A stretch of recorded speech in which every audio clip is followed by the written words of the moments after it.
Bagai tidak punya hati, seorang pengasuh menganiaya balita yang diasuhnya sampai copot giginya. Penyebabnya emosi karena anak malang ini hanya tidur siang sebentar.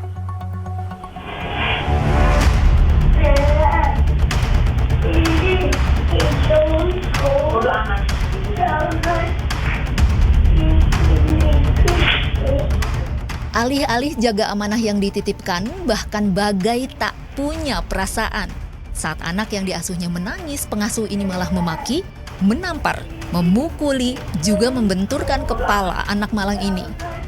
Bukan hanya lebam dan cedera, sampai pula tanggal gigi depannya. Tidak terbayangkan takut, sedih, juga sakitnya. Tidak terbayangkan pula luka orang tuanya. Gigi Jiren, kenapa tah? Siapa yang jedukin? Hancur hati saat melihat apa yang menimpa sang buah hati, orang tua meminta penjelasan pengasuh ini. Kemudian melaporkannya ke polisi. Livia Alimi, pengasuh ini tak bisa berkelit ataupun memungkiri. Ia akui apa yang diperbuatnya pada anak 4 tahun yang diasuhnya. Perempuan 19 tahun ini pun ungkap, penganiayaan sudah beberapa kali ia lakukan. Ini perbuatan ini memang sudah lebih dari udah lebih dari satu kali. Anak ini rewel lah, dan anak ini sebelumnya memang perlu perawatan secara khusus. Artinya korbannya ini, penegasan aja bang, korbannya anak berkebutuhan khusus bang? Bukan, tapi pernah perawatan lah. Ada sebelumnya ada sakit ya, perlu perawatan lah lebih khusus. Dan si pelaku tahu itu. Ada CCTV-nya. Ke kasur, kemudian ke kursi juga ya. Ke kursi juga ada. Penganiayaan balita oleh pengasuhnya ini terjadi di kawasan Penjaringan, Jakarta Utara awal pekan ini. Tersangka mengaku lakukan hal keji ini karena emosi. Anak yang diasuhnya rewel sebab hanya tidur siang sebentar. Ilham Aprianto melaporkan. Faktanya, penganiayaan anak oleh pengasuh atau juga babysitter kerap terjadi. Untuk diwaspadai, berikut diantaranya kasus antisipasi juga penyebab pengasuh tega aniaya anak yang diasuhnya.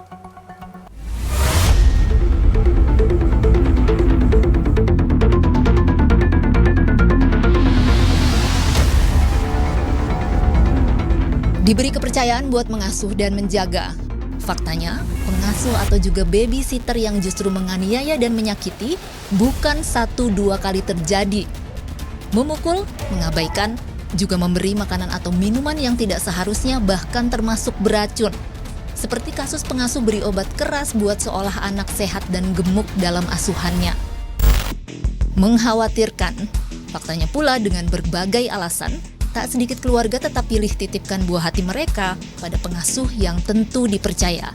Juga tentu dengan berbagai antisipasinya.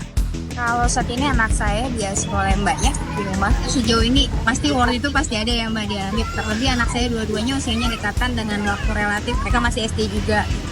Tapi sejauh ini ya paling saya percayanya ada orang tua yang mungkin bisa sometimes bisa melihat monitor anak saya juga.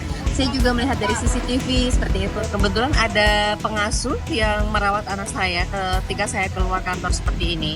Sebetulnya kalau rasa khawatir itu ada, tetapi kebetulan kalau anak saya tadi bawa pengasuh ke rumah pengasuhnya, dan kebetulan jarak rumah pengasuhnya itu dekat dengan mertua saya. Jadi sekali waktu bisa dimonitor oleh mertua saya juga.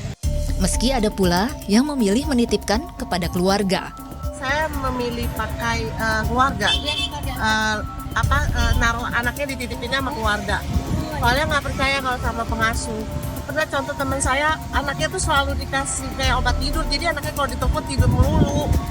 Gitu. Jadi dia juga penasaran, ternyata benar dikasih obat tidur. Mengantisipasi buah hati jadi korban kejahatan, Komisi Perlindungan Anak Indonesia ungkap ada beberapa hal yang bisa dilakukan. Di antaranya background check, juga tentu terus mengawasi.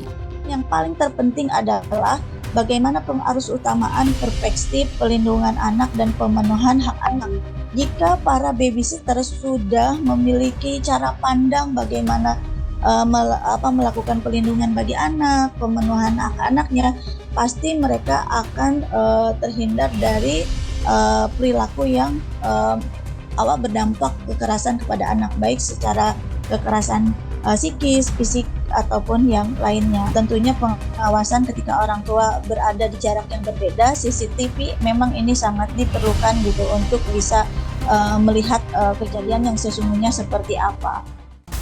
Untuk juga diketahui dan diwaspadai, latar pengasuh melakukan tindak kekerasan terhadap anak, diantaranya usianya terlalu muda, memiliki emosi tidak stabil, punya riwayat kekerasan, serta bekerja terpaksa atau tidak dengan sepenuh hati. Tim Liputan melaporkan.